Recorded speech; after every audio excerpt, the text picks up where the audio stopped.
ImageHolly Hwang dropped off her daughter, Me, at daycare before heading to work in Salt Lake City. CreditCreditAlex Goodlett for the New York TimesSALT Lake City. Before sunrise each day, Holly Hwang nestles her little girl into a carrier and bikes her to a daycare center. It is a 10-mile slog, sometimes through rain or snow, before she reaches the warehouse where she earns $9.52 an hour operating a forklift. After clocking out, she rides back another 10 miles to pick up her 4-year-old and head home. The commute can be exhausting, but not compared with the grueling journey that brought her here. It started when she escaped from her native North Korea to China with the help of a smuggler, who then sold her into servitude and marriage to a stranger. She fled once again and arrived in Salt Lake City with her child nearly 3 years ago. One of a dwindling number of North Korean defectors admitted to the United States in recent years. "My life is settled and very safe in Utah," said Ms.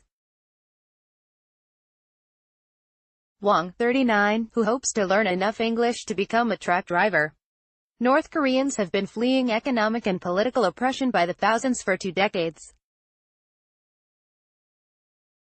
While most have ended up in South Korea, which grants them automatic citizenship, at least 220 have come to the United States since 2004, when Congress passed the North Korean Human Rights Act and opened the door to political refugees. Now, though, a crackdown by North Korea on its border, along with the Trump administration's overall curbs on refugee admissions, has slowed new arrivals to trickle. President Trump has made significant efforts this year to engage North Korea's mercurial leader, Kim Jong-un, in hopes of halting the country's nuclear weapons program. His administration's limit on refugee admissions, analysts say, whether such a consequence was intended or not, has aided the North Korean leader in his attempt to slow the pace of defections from a country seen as one of the most repressive in the world. Only one North Korean defector arrived in the United States in 2017, 5 have been admitted this year. ImageHolly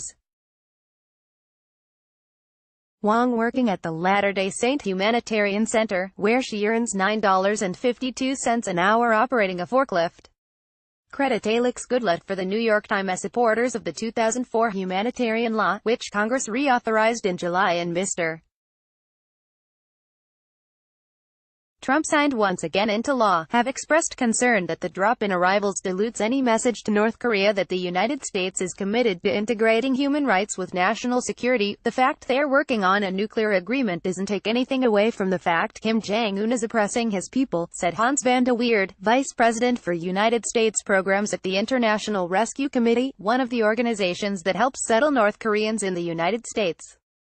The United States admitted 22,491 refugees from all countries in the fiscal year that ended Sept. 30, the lowest number since the refugee resettlement program was created in 1980 and less than half the number the government had said it was going to allow. Last month, the government set the ceiling at 30,000 for the current fiscal year. But 11 nations have been singled out for special scrutiny, based on security considerations, under what had initially been known as Mr. Trump's travel ban. North Korea is one of them, and the more stringent background checks have extended the time it takes for United States agencies to process cases from North Korea. What once took months now takes years. State Department officials have said that the current regulations require extreme vetting of nationals from a number of countries, and have not drawn any connection between the downturn in North Korean refugee admissions and the Trump administration's attempt to forge new political openings with Mr. Kim. The additional screening of North Koreans was, in fact, introduced when Mr. Trump was at odds with a North Korean leader. Analysts said North Korea's inclusion was likely intended in part to help fend off legal challenges to the travel ban that argued it was based on religion. Since the other 10 countries included have Muslim majorities, the United States continues to prioritize the admission of vulnerable refugees, a State Department spokeswoman said in a statement. The first 9 North Korean defectors arrived in the United States in 2006. Entries were in the double digits each year until 2016, the year before Mr. Trump took office. Ms. Hwang ate lunch with Jerome Gigi and Justin Gutto at the center. "My life is settled and very safe in Utah," Ms. Hwang said. CreditCreditAlex Goodlett for the New York Times. Leaving the highly fortified country is notoriously difficult. North Koreans climb mountains, trudge through rugged terrain and cross rivers in their bids to escape. Even if they elude border agents and make it into China, the most common escape route, they risk being apprehended and repatriated by Chinese authorities. In recent years, the vast majority of escapees have been women, often sold into forced marriages in China. Others are trafficked for sex or cheap labor.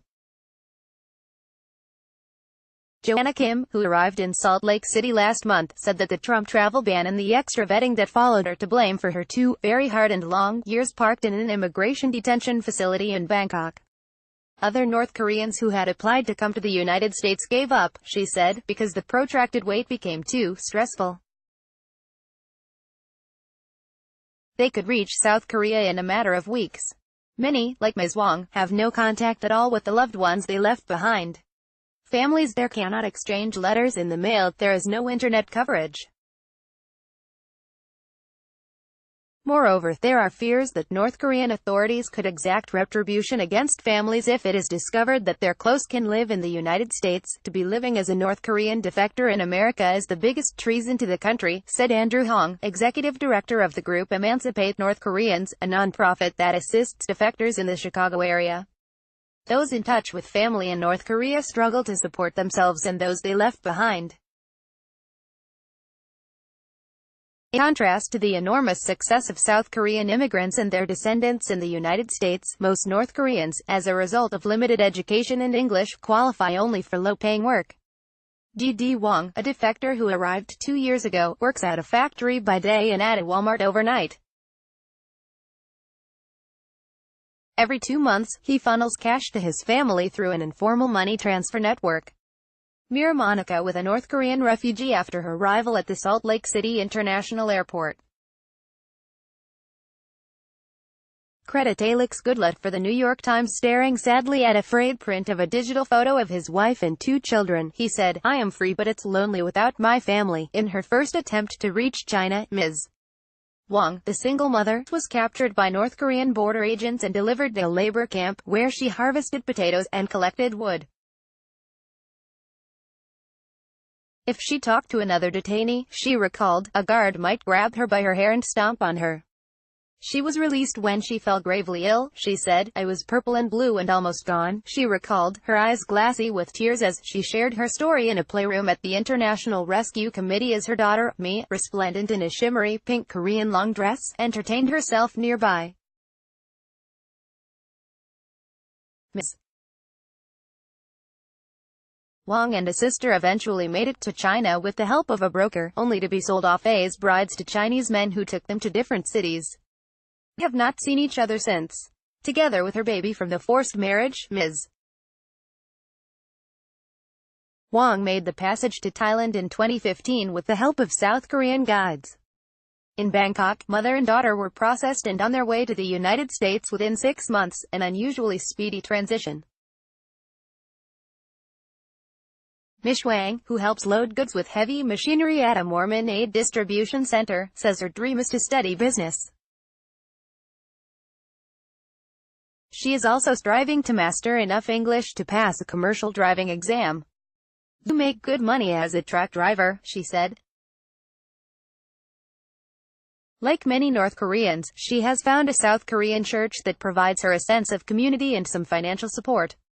But she still finds herself thinking often about home, she said. "U.S. life is better. North Korea is hell," she said. But she added, "I'm lonely and miss my family in North Korea." If someone said they don't miss home, they're lying. Alex Goodlett contributed reporting. Follow Miriam Jordan on Twitter, @MiraJordan. A version of this article appears in print on page 810 of the New York edition with the headline, "Happy to be here, so far from home." Order reprints, today's paper, subscribe.